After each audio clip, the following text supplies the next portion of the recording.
Hey guys, it's Claytron here. Wait, I don't need this because this is not actually a gaming video for my YouTube channel, Team Claytron. This is actually a Screencastify presentation for world history. Hi, I'm Clayton Larson, and this is my presentation on atomic bombs used during World War II. First off, I want to say that I do not agree with the United States in dropping the atomic bombs on Hiroshima or Nagasaki. So that's my argument. I'm against the United States dropping the bombs on Japan in World War II. And as you can see, there is an American flag and there's a Japanese flag on this page. Next page. Some background information on the atomic bombs used in World War II are that they are the outcome of Project Manhattan.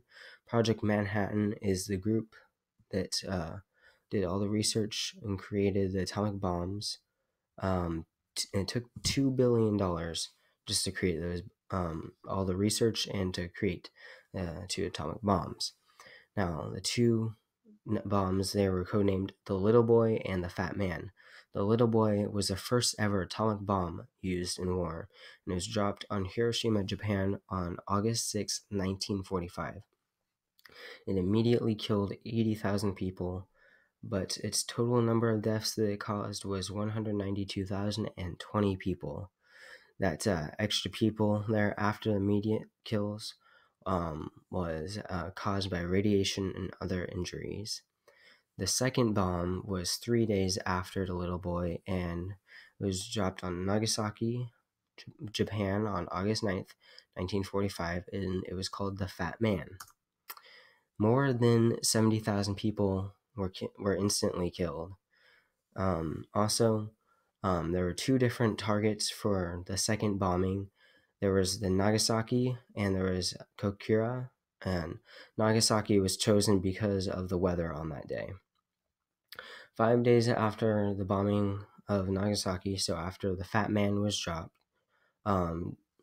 Emperor Hirohito announced Japan's unconditional surrender and ended World War II. So Japan surrendered 5 days after Nagasaki was bombed.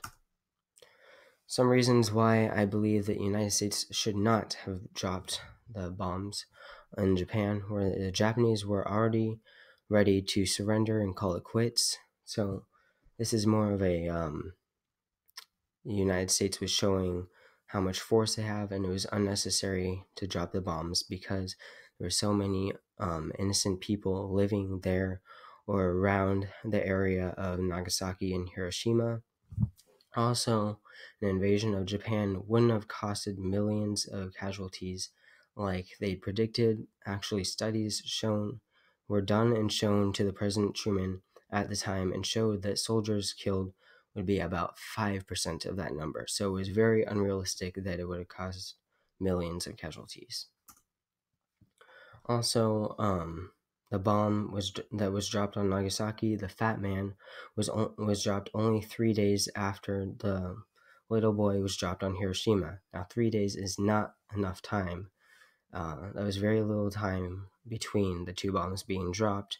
If they would have given more time, Japan would have been sure to have surrendered between then. It would have only taken one bomb and not two. And even then, they could have just used one bomb as a demonstration bomb that could have been dropped a place where less populated, like, for instance, the Tokyo harbor, and it would have been more of a peaceful bombing. No, that's not really an accurate word, peaceful, for bombing, but it would have not killed as many people, and it would have forced Japan to surrender. Although some people would say it is not safe to drop a demonstration bomb on Japan because they say that if a demonstration bomb was used and the Japanese knew of it, then they could have moved the POWs, meaning the prisoners of war, to the location where the bomb was thought to have been dropped. This would have killed all the prisoners of war and not have persuaded Japan to surrender. It would have only encouraged them to fight more. The war would have just gotten way worse. Here are my three sources. I hope you enjoyed and retained a lot of information from this video. Again, this was on atomic bombs used during World War II. Thank you for watching. Have a nice day.